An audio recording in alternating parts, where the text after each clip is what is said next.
नमस्कार दोस्तों, welcome to study IQ judiciary. My name is Shant Kuba. दोस्तों, जैसे कि हम सब जानते हैं कि हमारे देश के कानून डायनामिक लॉज कहलाते हैं। इसका मतलब ये कि जैसे जैसे समय बदलता है, परिस्थितियां बदलती हैं, उनके अनुसार इन कानूनों में बदलाव लाया जा सकता है, अमेंडमेंट की जा सकती हैं।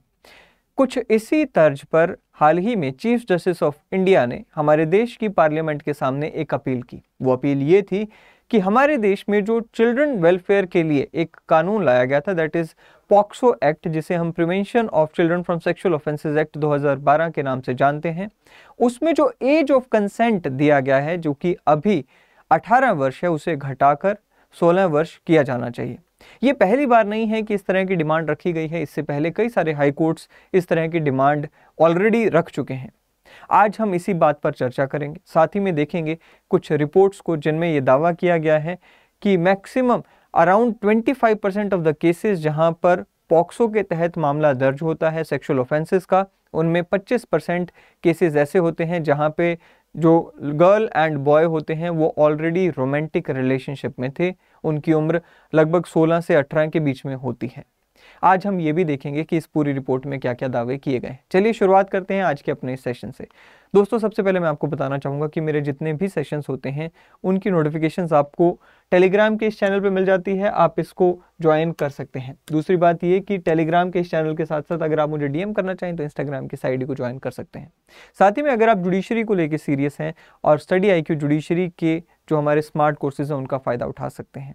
इन स्मार्ट कोर्सेज को आपकी नीड्स के अकॉर्डिंग डिज़ाइन किया गया है। इसमें आपको सभी मेजर माइनर लॉज, आपकी स्टेट के लोकल लॉज, प्री की टेस्ट सीरीज और करंट अफेयर्स, साथ ही में आपको हर फ्राइडे मौका मिलता है आपकी फैकल्टीज़, आपके मेंटोर से जुड़ के उनसे अपने सवाल पूछने का। आपको करना क्या है, हमारी वेबसाइट या फिर हमारी ऐप पे जाकर उसमें चांद का ये कोड इस्तेमाल करना है जब आप ये कोर्स परचेज कर रहे होंगे, और आपको ये कोर्स एक बहुत ही नॉमिनल से प्राइस पे, डिस्काउंटेड प्राइस पे मिल जाएगा। CHAND ये कोड इस्तेमाल करना है। चलिए अब बात करते हैं पॉक्सो एक्ट के प्रियम्बल की। देखिए, ये जो पॉक्सो एक्ट का प्रियम्बल है, इसका अगर हम कॉन्स्टिट्यूशनल रूट्स देखें तो वो हमें आर्टिकल 15 क्लॉज 3 में देखने को मिलती है। आर्टिकल 15 क्लॉज 3 हमें कहता ही है या फिर हमारी सरकार के लिए बाध्य करता है कि they have to come up with special provisions या फिर स्पेशल एक्ट्स जो कि for the welfare of women and children होने चाहिए। सो महिलाओं और बच्चों के लिए स्पेशल प्रोविजंस बनाने की छूट सरकार को देता है ना। उसी प्रोविजन के तहत हम देखते हैं कि पॉक्सो एक्ट लाया गया। फॉर इसका पर्पस क्या था, कहता है जी, an act to protect the children from sexual assault, sexual harassment and pornography, and to establish special courts for prosecuting such crimes connected concerns and situations। So एक बहुत ही होलिस्टिक वे में यहाँ पर जो सेक्सुअल असॉल्ट्स अगेंस्ट चिल्ड्रन है उसे cover करने की कोशिश की गई है। साथ ही में स्पेशल कोर्ट्स तक इस्टेब्लिश किए गए हैं ताकि स्पीडी वे में जस्टिस हो सके, ट्रायल हो सके। नाउ एक चीज़ यहाँ पर हमें और जाननी चाहिए कि 2019 में इस एक्ट में कुछ अमेंडमेंट्स लाई गई थी जिसके द्वारा जो पनिशमेंट्स हैं उन्हें और ज़्यादा एनहेंस किया गया ताकि जो डेटरेंस फैक्टर है इस एक्ट का उसे और ज़्यादा बढ़ाया जाए। अब बात करते हैं कुछ सेलिएंट फीचर्स की। देखिए, ये सेलिएंट फीचर्स समझना ज़रूरी है ताकि आज का जो हमारा जो आगे का न्यूज़ आइटम है उसे समझ सके।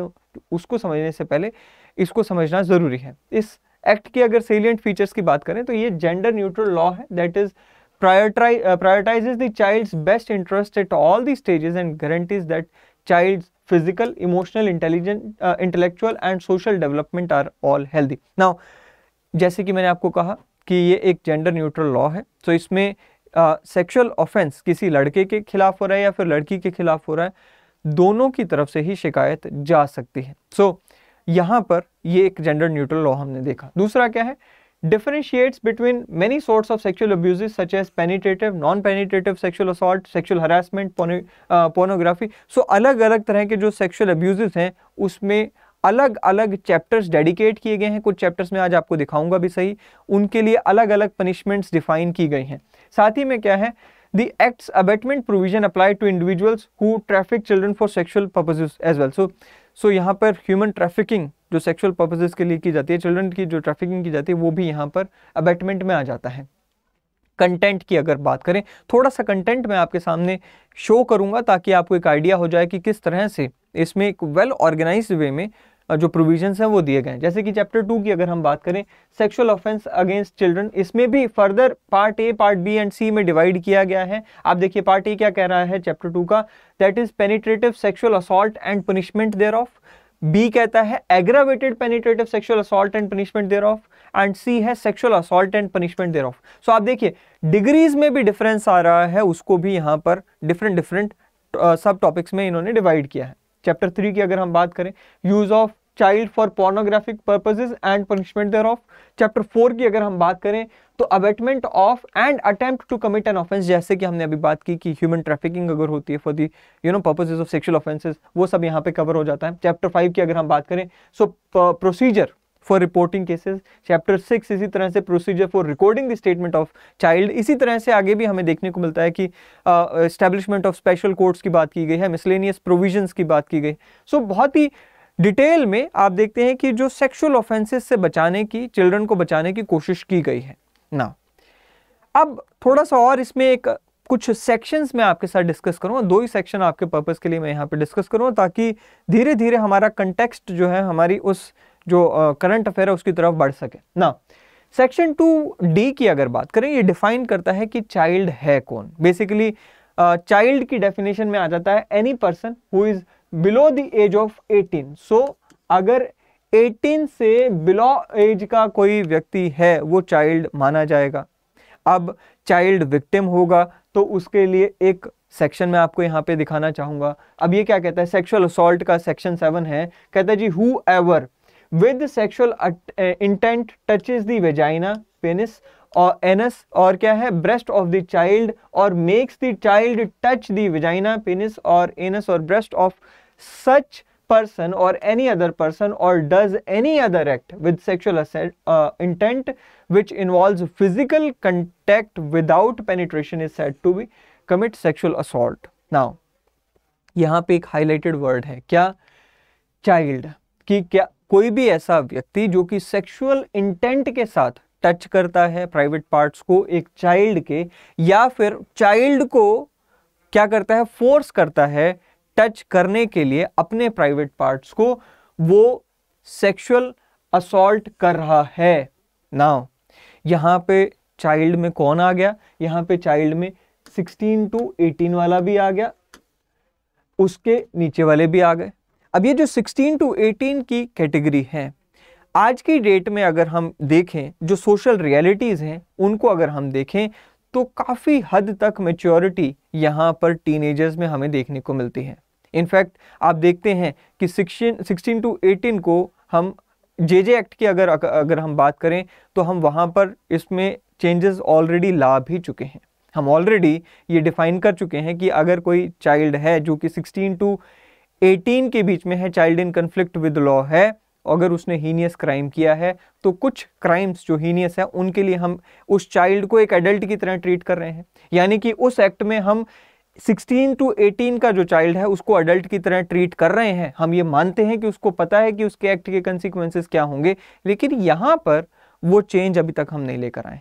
यहाँ पर भी 16 to 18 के बीच में अगर कोई लड़का है, कोई लड़की है, if they are going consensually into the sexual relationship, CJI का ऐसा कहना है कि भाई उसके ऊपर हमें गौर करना चाहिए आज की चेंजिंग टाइम्स एंड नीड्स के अकॉर्डिंग ना।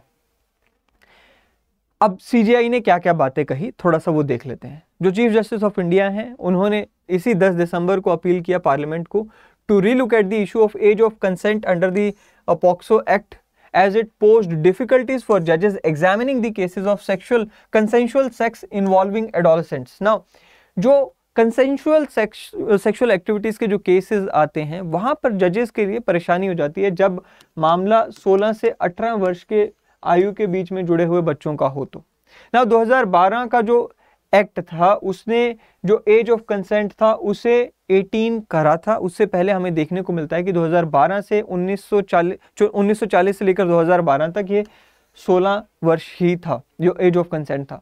सीजीआई ने क्या कहा, said the law criminalises all the sexual activities for those under the age of 18 even if the consent was factually present between the two minors. अब 2 miners हैं, उनमें अगर कोई कंसेंशुअल नेस भी है, अगर उनमें कंसेंट अवेलेबल भी है, उसके बावजूद भी उसे क्रिमिनलाइज कर देता है। इसके अलावा मैं आपको यहाँ पे बताना चाहूँगा कि कई सारे हाई कोर्ट्स में भी ये मुद्दा ऑलरेडी उठ चुका है, वहाँ पर भी ये डिमांड ऑलरेडी उठाई जा चुकी है, ऑब्जर्वेशंस ऑलरेडी आ चुकी हैं।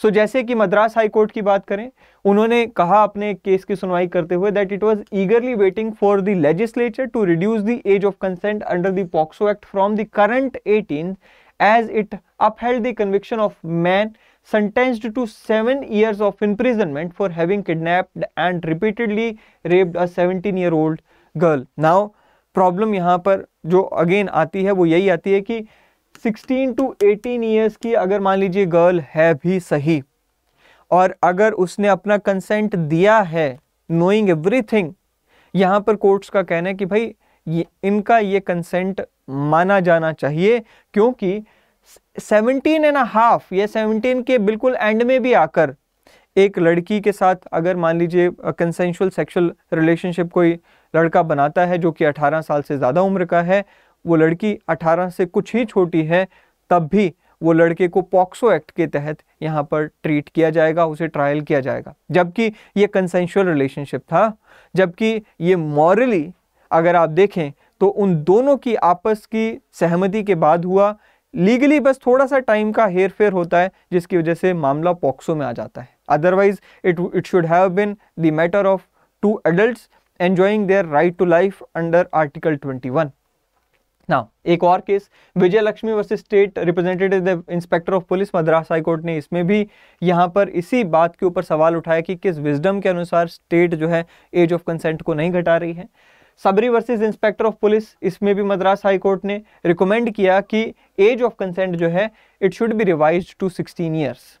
नाउ रिपोर्ट की मैं बात आपसे कर रहा था, रिपोर्ट जो है वो आई है infold proactive health trust Bengaluru की तरफ से। इन्होंने एक स्टडी कंडक्ट की थी, उस स्टडी में इन्होंने पाया कि 1 in every 4 cases registered and disposed under the POCSO was a romantic case, that is where either the victim or her family or special court said that there was a romantic relationship between the victim and the accused. Now POCSO के 25% मामलों में इन्होंने ये बात को पाया कि जहां पर विक्टिम और जो एक्यूज्ड है उनमें रोमांटिक रिलेशनशिप था, कंसेंशुअल सेक्सुअल जो भी एक्टिविटी हुई वहां पर कंसेंशुअल थी, उसमें या तो उनके परिवार ने ये बात मान ली या फिर विक्टिम ने खुद ये बात मान ली या फिर जो स्पेशल कोर्ट्स हैं उनमें ये बात प्रूव की गई।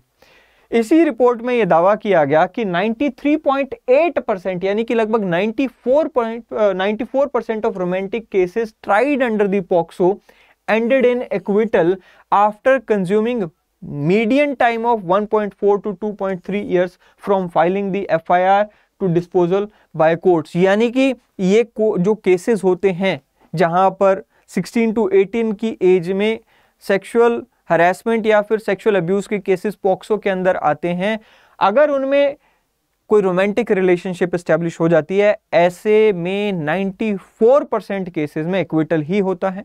बस इस सारे मामले में होता क्या है जो नहीं होना चाहिए, that is the wastage of time of courts, जो कि इस रिपोर्ट में दावा किया गया कि 1.4 वर्ष से लेकर 2.3 वर्ष तक इसमें वेस्टेज ऑफ टाइम कोर्ट का हो जाता है। नाउ दीज फाइंडिंग्स जो हैं, ये फाइंडिंग्स किसके ऊपर बेस्ड थी?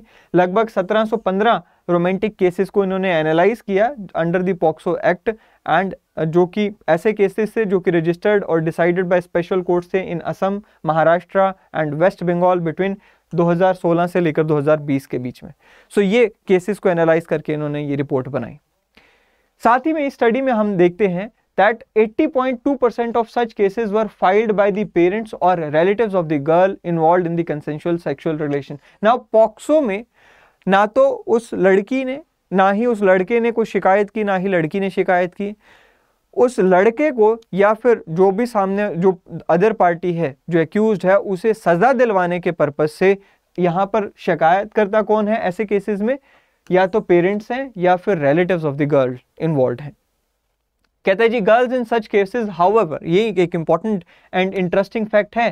कहता है जी girl in such cases however do not support the prosecution and in 87.9 यानी कि 88% मामलों में ऐसे जो भी रोमांटिक रिलेशन के मामले आते हैं, पेरेंट्स या फिर रिलेटिव शिकायत तो कर देते हैं पॉक्सो के अंदर, लेकिन जो गर्ल होती हैं वो ऐसे मामलों में सपोर्ट ही नहीं करती हैं प्रोसिक्यूशन को, and they expressly admitted to having romantic और consensual relationship with the accused. Now this is the reality, ये सिचुएशन है।